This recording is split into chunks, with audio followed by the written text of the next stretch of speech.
Hello, this is aggroed on MSP Waves. Today is June 27th, 2020. It is 7:30 p.m.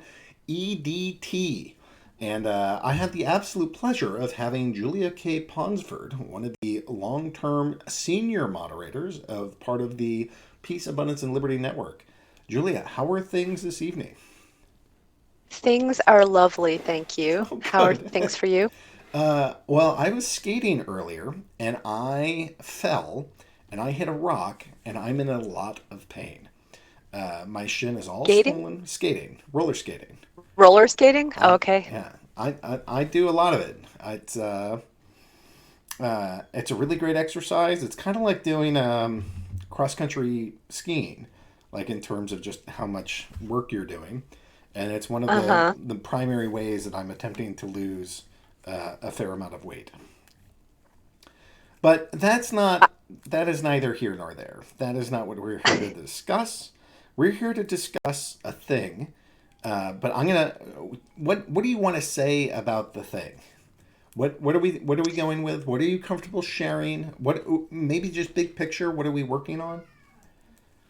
Okay, so for anybody who doesn't know, we are working on an NFT gallery where artists can tokenize their art, sell limited editions, and it's running on Hive. Wow. Or Hive Engine, rather, should I say Hive Engine? I think it's fair to say both. Second layer. I mean, it's definitely layer two, but the layer two doesn't work without the layer one. So, I know all the tech nerds want the details they though, do want the so. tech nerds. The man, I need to go. I need to go get onto like just what level of detail we need to describe that. I think the more that we do up front, the better. But this probably isn't the call for that. Maybe you can just go do like an overview. What can you do on this site, and why are we building it, and what's the advantage, and why would anybody want this newfangled boomer resistant uh, tokenized art? Okay, well, NFT crypto art has been going since about 2018, largely on the Ethereum network.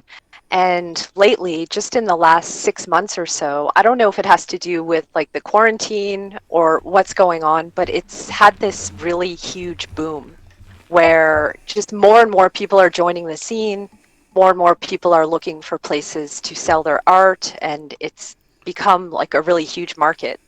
A lot of people are investing in art, Define huge alongside market. investing in cryptos. Is how do you what's a huge market? I mean, I think of like um, you know financial services as a huge like $1 trillion market. Like what's the market size of NFT art? Do you Oh have man, I wasn't ready for this, Ag. well, if it's I actually saved an article that has I can maybe look at some point if you play a song or something and try to find you some actual numbers. Because I saved an article the other day that was like a kind of what's going on right now in the crypto world, and it had different stats of how much each platform was selling and how many people were involved and all that stuff. that So I can sounds probably get that for you, but I don't have it off the top of my head. that sounds pretty useful. Yeah. I mean, And I I actually just heard of a service where people can put their NFTs up as collateral and get loans. whoa.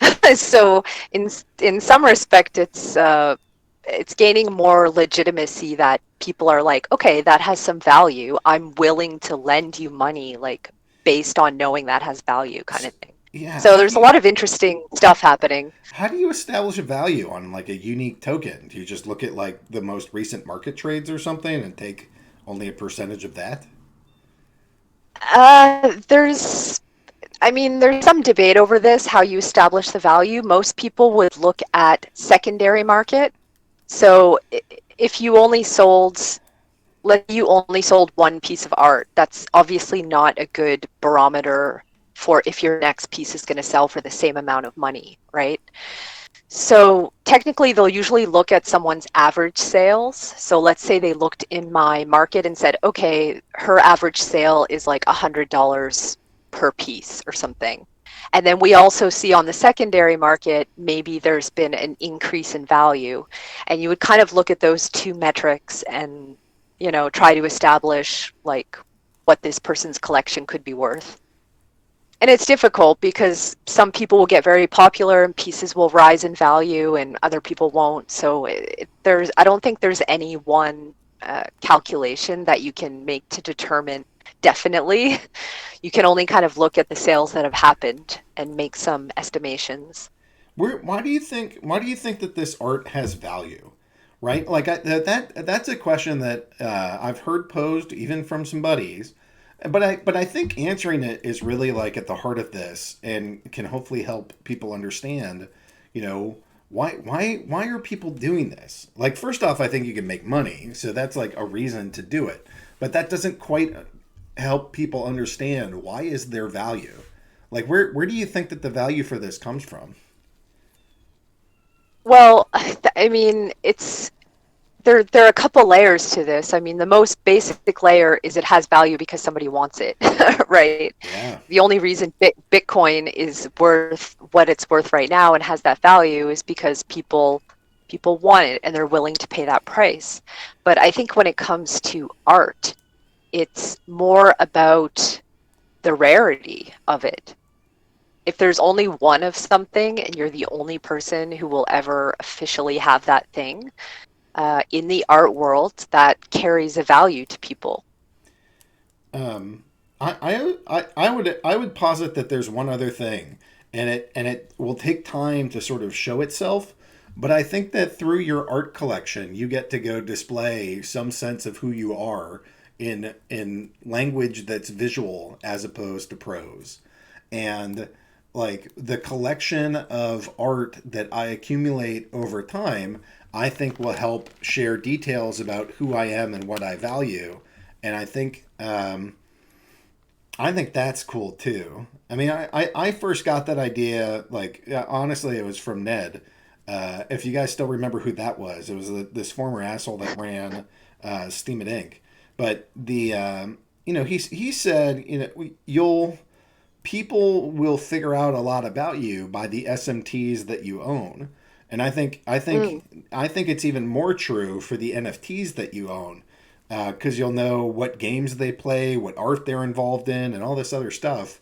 Like you can hmm. start getting a picture of who a person is by all these little digital bits that they collect. Yeah, definitely. A lot of collectors are very proud of the art that they buy. They want to display it. A guy who bought a piece of my art tagged me the other day on Twitter, and he's displaying one of my pieces on a digital screen in his house. And he Nice. showed me a picture of that. So it's the digital art is kind of being displayed in real life, which is really interesting crossover to see. He didn't print it out. He actually has digital screens where he can rotate his collection in his home and show all the art that he bought. So yeah, there are a lot of different reasons I think people find the value, and then there are all the other side things that we discussed before, where you can determine the provenance of where it came from and who created it, and you can track all the buyers, and you can, you know, it creates like A a history. chain of command, a history. Yeah. Yeah, I And think at also, some there's point. just a lot of other interesting things. Like I mentioned, the loan collateral thing with NFT collections, but there's the integration into crypto voxels where you can have these um, VR shows in the metaverse where people can actually walk around and like look at art and buy art within digital worlds. And there's some games that people are developing where you can like fight with your NFTs. I haven't even explored that. I bookmarked it the other day and I was like, this looks cool, but apparently you can pull in your whole NFT collection that you have on ETH and you can like fight with your art and your crypto kitties and your Gods Unchained cards all come into play somehow in this game. So there are so many different applications that can go even beyond just owning the art, like making the art and owning the art. There are other things that are happening in tandem with that, which are really exciting. um, And so, so yeah, you asked me earlier, like, why are we doing this? Yes, why do we want to do that's a this? great Yeah. question. I'm glad I asked. um, because right now, ETH is so well integrated into everything, and it's got this really, it was really the first platform where you could do this kind of thing, as far as I know anyway. Nothing else seems to have taken off, but it's suffering some massive congestion. And I keep seeing people tweeting, I tried to tokenize something and it was going to charge me $30. Jesus. Uh, Another guy wanted to cancel a transaction and push it through, and he said it was going to cost him like $50. There's a lot of wait times right now, unless you're willing to actually pay those premium gas fees. So everything is kind of like coming to a halt, and people are getting frustrated. And I've been saying for years, like, oh, I wish we had this on Hive. Hive is so fast and the transactions are free. Like, why don't we have this on Hive? So it just seemed totally obvious that, we need to get something going We're a much and fill smaller that space in the market.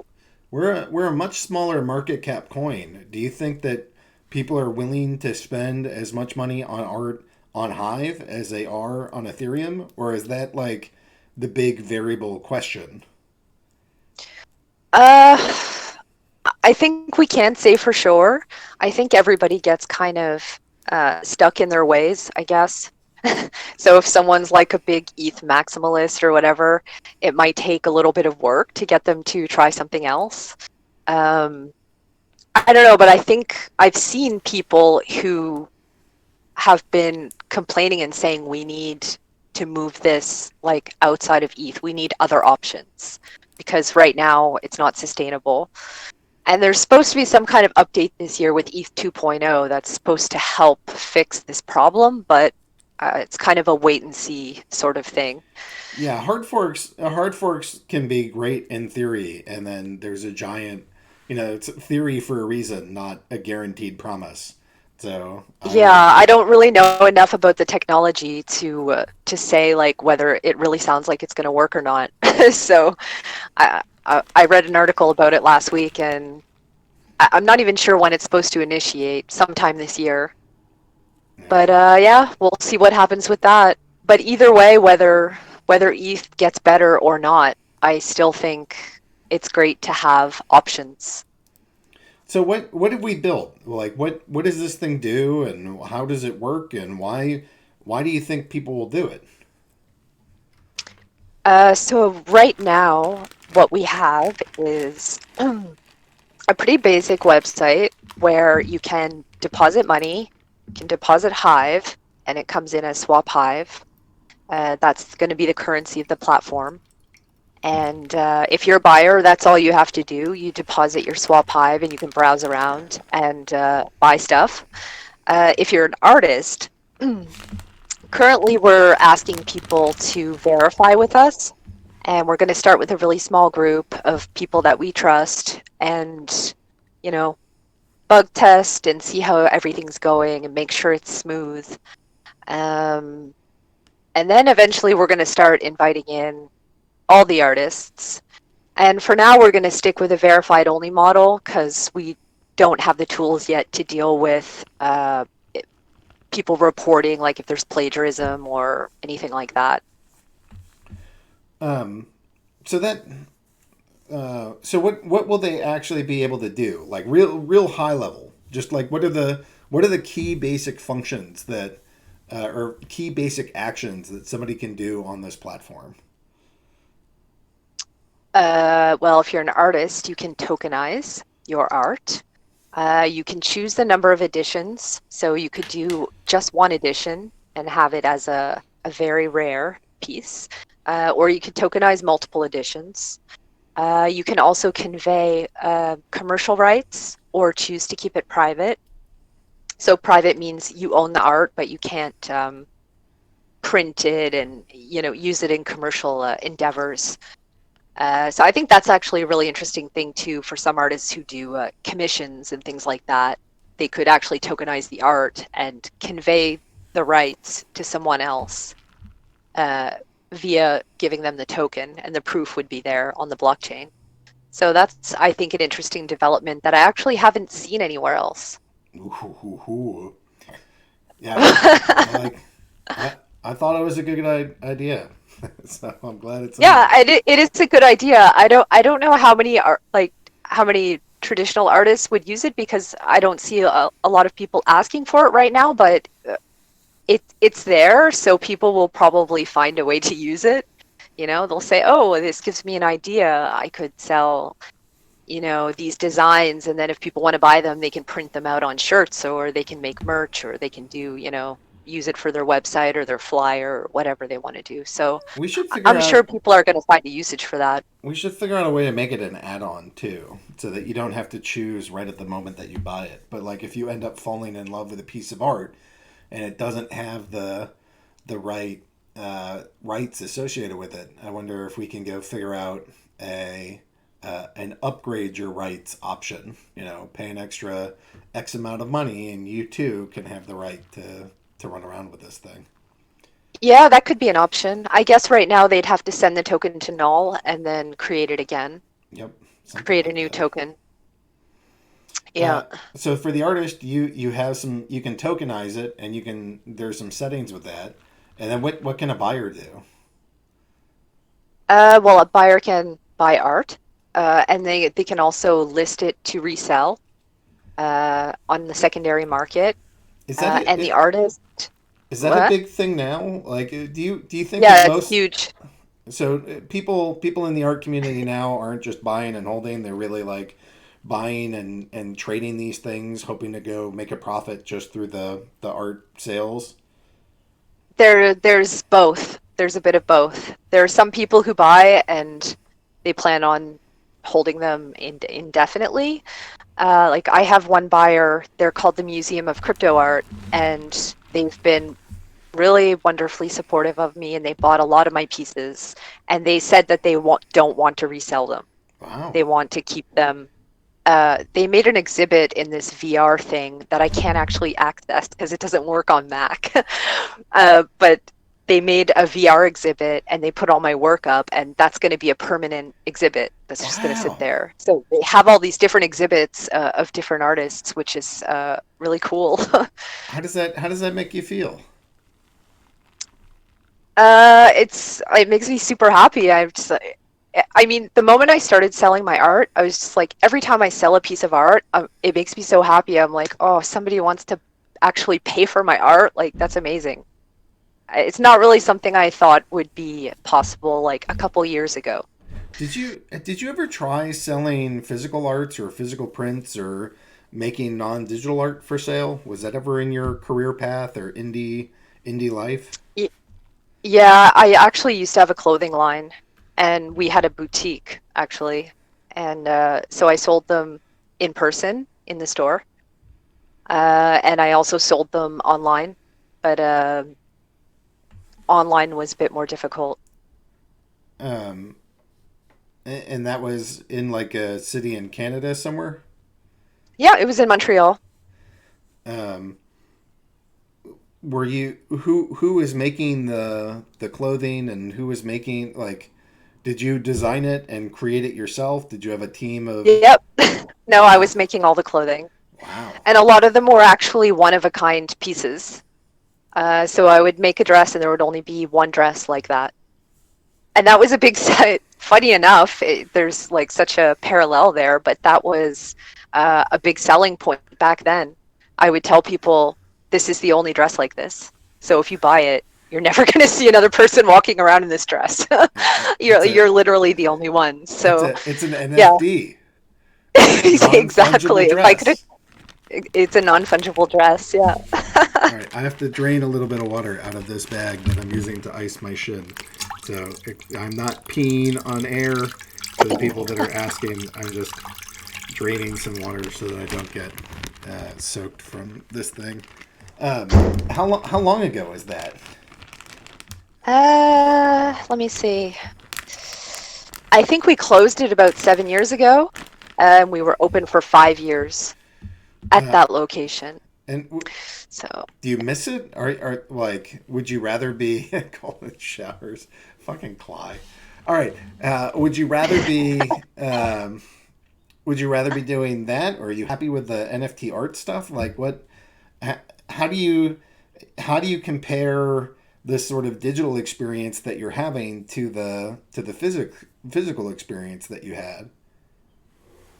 Uh, it's a good question. I mean, there were a lot of things that I liked about having the store. We were kind of like a small niche store selling artisanal items, only stuff that was like made locally. So we had a lot of clothes and prints, and it was kind of like a mini art gallery. And we would do these really fun, crazy window displays, and we would invite other artists to do displays. So that aspect of it was really fun, like designing everything and kind of creating this like experience for people, and the neighborhood we were in was a bit of a kind of ghetto neighborhood at the time when we opened the store. There were no other nice stores around. It was just like a pizza shop and 7-Eleven or something like that. And people would stop and look in the window and be like scared to come in. And we'd be like, it's okay, you can come in. We're not going to hurt you. Um, but yeah, people would come in and they'd look around and they were super happy to support local stuff, and we had a lot of repeat customers, so I became friends with a lot of the customers. So that was really nice. Are you But then there's the other aspect of just like standing in a store all day and nobody comes in, and there were negative aspects to it too. But I'm glad I had the experience, but I don't miss it. okay? Yeah. Are you getting any of that same sense with the digital stuff of like repeat customers and building that relationship, even though it's like internet based and blockchain as opposed to physical in a part of the city?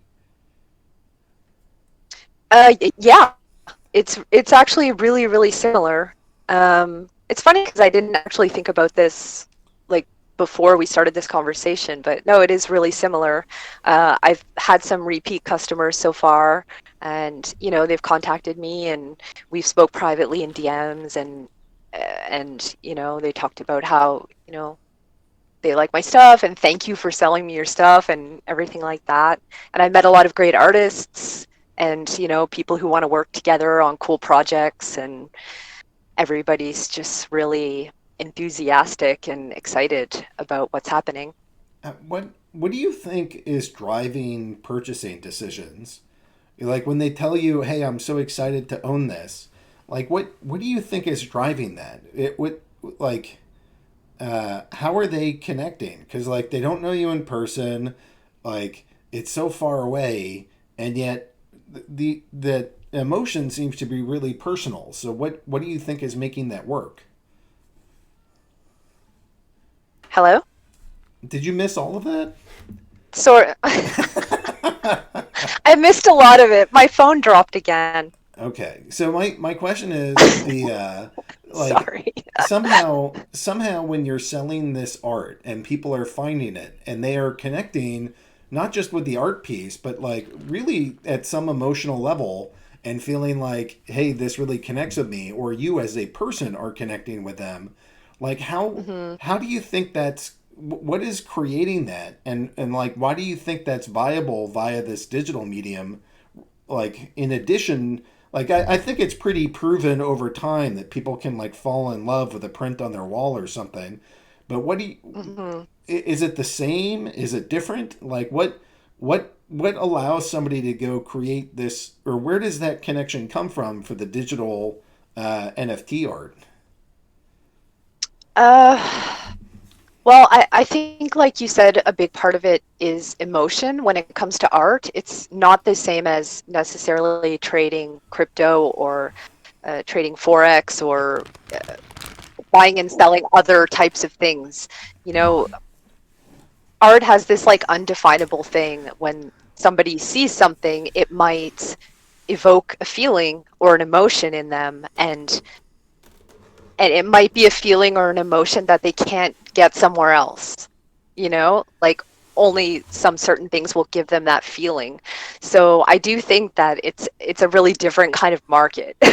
Like there are probably some people who are literally in it buying for investment and selling, but there are definitely some collectors out there who are like only collecting stuff that really resonates and that they feel something when they look at it, you know? Do you, Those are the true art collectors. do you think it resonates the exact same way, or do you think it's different somehow? Like how is owning for the people that are collecting digital stuff? Do you know if they're also collecting a bunch of like physical prints? Well, there are some people now who, if you buy the token from them, they will sell you the physical print. Like they'll send you the physical print as well, included. There are a couple artists doing that, or giving out just different packages, like with T-shirts or little collectible, I don't know, pins or toys or things like that. So some people are actually attaching physical objects to the token, which is really interesting. It has a little bit of a problem on the secondary market because likely if that person sells the token to someone else, they're probably not going to send them the art, right? That's Yep. like the first buyer's advantage, I guess, in that case. So there's another little piece of bait you can dangle there. You know, if you're the first one who buys this, you get something extra special with it. And I think it's really fun to tie those together. Yeah. So did you? This is a bit of an aside, but I think it will loop in. Did you see the room service, who is a person in Discord and a new witness on Hive, figure out Hmm. how to get WooCommerce integrated with Hive Engine tokens? Did you see that? I heard about it. Yeah. So WooCommerce is like it's like a commercial add-on or like a commercial platform for WordPress. So like you can get a Hmm. WordPress site, which is like the most common site in the world, power it by WooCommerce, and you can use these Hive Engine tokens. But what he also figured out is that there's a nice company that'll do drop shipping and like print on demand. So now Okay. the full loop here is that you get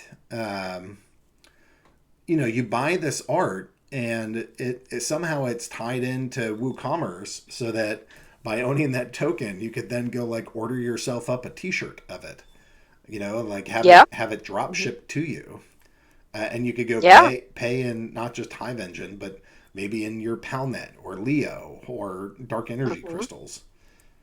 Yeah, definitely.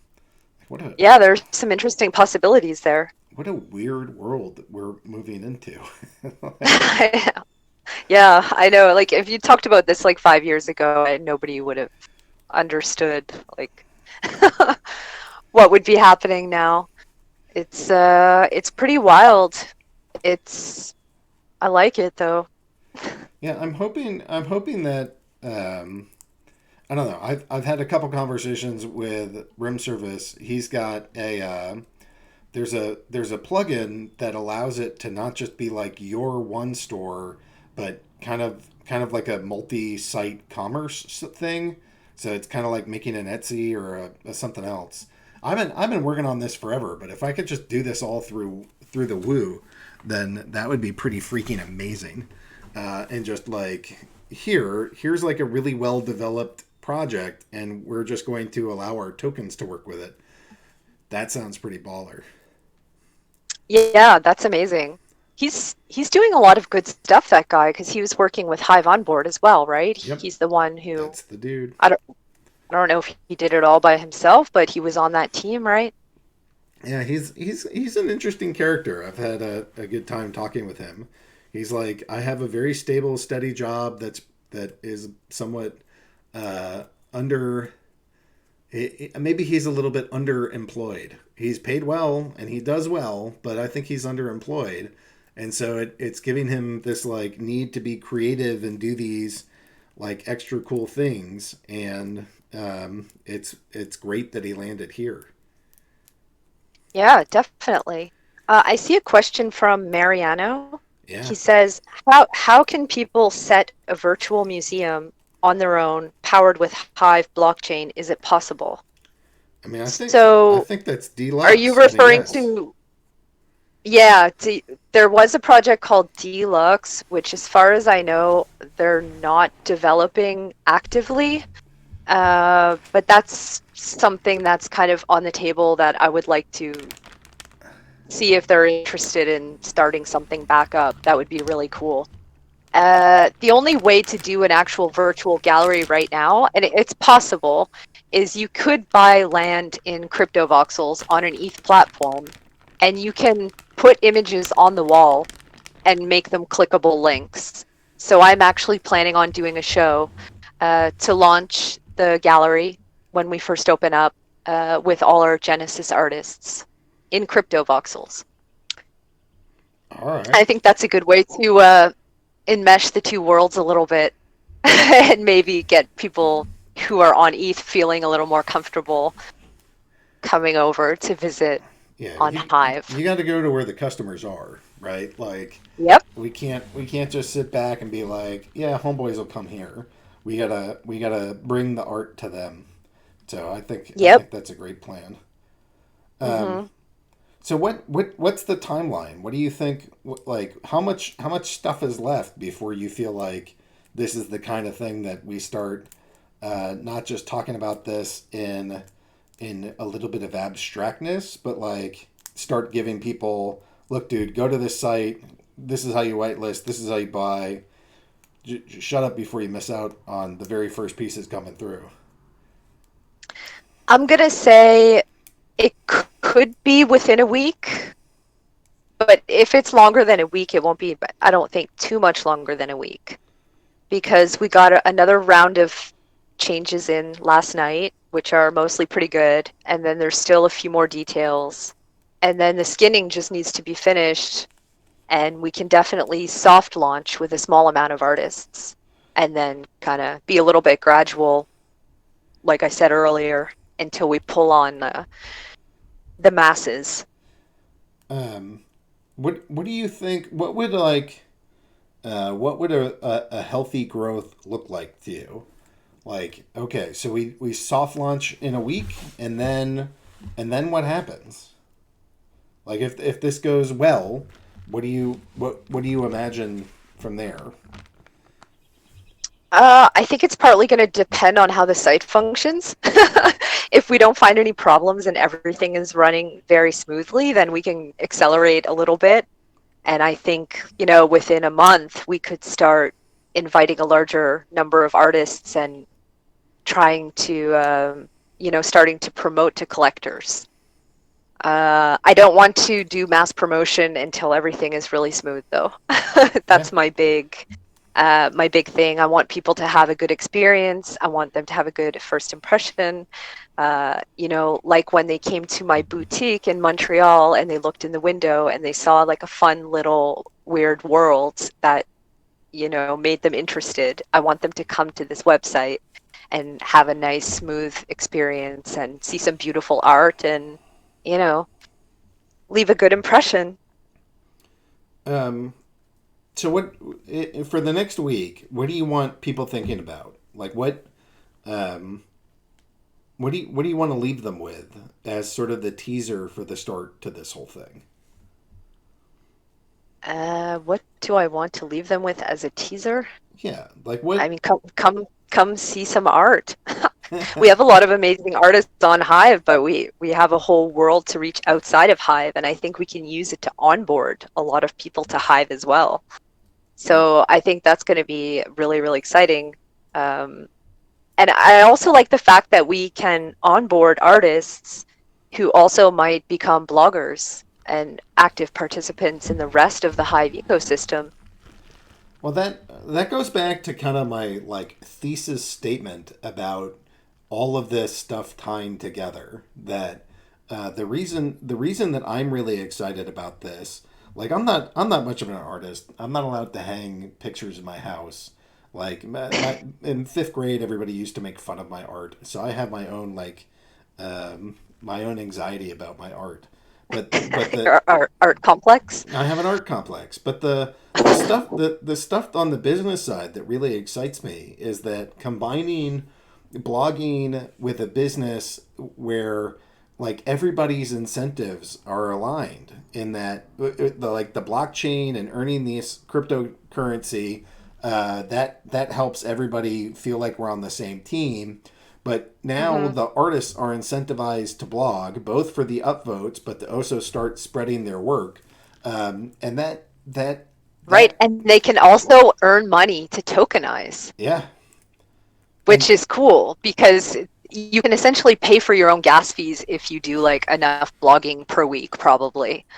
yeah, yeah. I mean that you combine the outreach to get new customers, get a small amount of money to cover your tokenization fees, and every time that you get a new customer, it's always freaking additive. Like the next Hmm. time, to me, the math breaks down of like, I was outside like in a line waiting for ice cream, and somebody sarcastically said, "All right, everybody, please push and shove. There's not enough for everyone." And it's like that's actually the real mentality that we want with this art of like, as you are growing your audience, if there's still only a limited number of these tokens available, then not everybody who wants one can get one. And that to Hmm. me is where that value comes from of limited edition, pretty cool follower base. And you combine that with the blogging that, you do this for, like anything else. You start and it's hard to break in, but you get an audience and you build an audience and you make another art piece and you chat it up with that person, you get another customer, and like every single day that goes by, you are building your base of people that presumably want art from you. And I think Hmm. that's going to keep increasing the value. And so like we want people Yeah. blogging, we want people earning, we want people selling, we want them attracting outsiders, and all of this gets fostered by this art site, which I think is great. Yeah. It's going to be an interesting dynamic. I managed to onboard a new crypto artist last week, and I finally got him doing his first intro post. And he made like $30, and I was like, there you go. You can come tokenize a few pieces. Like you're already Nice. set. Like you're not going to have to spend your own money even.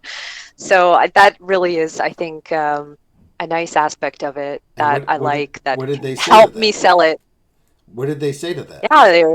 Yeah, they were excited. They were like, "That's awesome." He's the guy who told me that he tried to tokenize something and it cost him 30. It was going to charge him $33. He didn't accept. He was like, "Oh hell, no, no, Well, this is no, this I'm is not going to accept that." perfect, right? Like you literally couldn't ask for the numbers to align better. The delta Yeah, here is $60. Instead of spending $30 to have a shitty experience, you are earning $30 to then tokenize this thing in what is hopefully a fairly painless experience, which might yeah. need it might need us to make a somewhat better image hosting thing, but that's a bit of an Hmm. aside. Yeah, definitely. And those high gas fees, a lot of artists who don't have like mega big sale histories, people are just not tokenizing at all right now because it might cost them more to tokenize than they can actually get for the piece, Well, which is ridiculous, right? Well, we see that with Splinterlands too. Like on Splinterlands, you'll have like the common cards in Untamed or like pennies. So on our market where there's a small fee but there's no gas fee, you can still trade them. But with Yeah. if you're a game on Ethereum and you want to trade like a 5 cent coin or a 5 cent card, you can't do it because you're not going to spend $30 to trade a 5 cent token. Yeah. You're not even going to want to spend 10 cents to exchange a 5-cent token. So yeah. Uh, yeah, Hive is just like perfect for something like this. So, okay, so we're going to do this in roughly a week. People will start hearing about it. Artists can come here and start. Um, Artists can come here and start tokenizing their art, and collectors can start prepping themselves to buy. And um, any sort of last thoughts before we do a little bit of music and a little bit of meme culture here? Not really. I would just say if anybody's interested and they have more questions, they can get in contact with me. I can give you a link to the server and we can get you set up. Okay.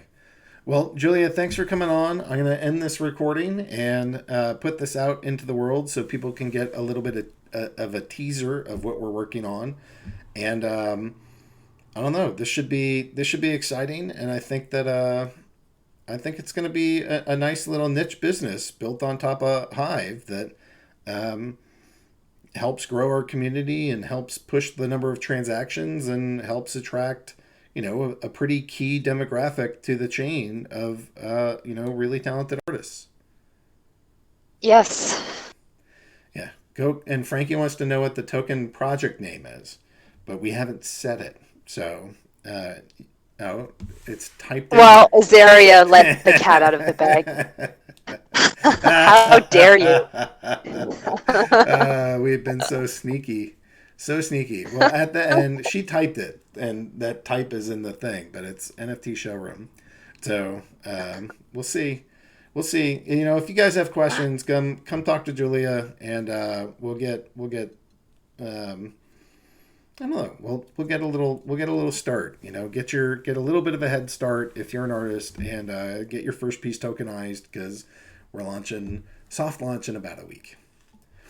All right. Yes. Well, thanks, Julia. Thanks for being here. Thanks for helping to create this project. I think it's super awesome, and we're gonna get this. We're gonna get this live soon, and I think people are gonna dig it. All right. Thank you. Have a good night. You too. All right.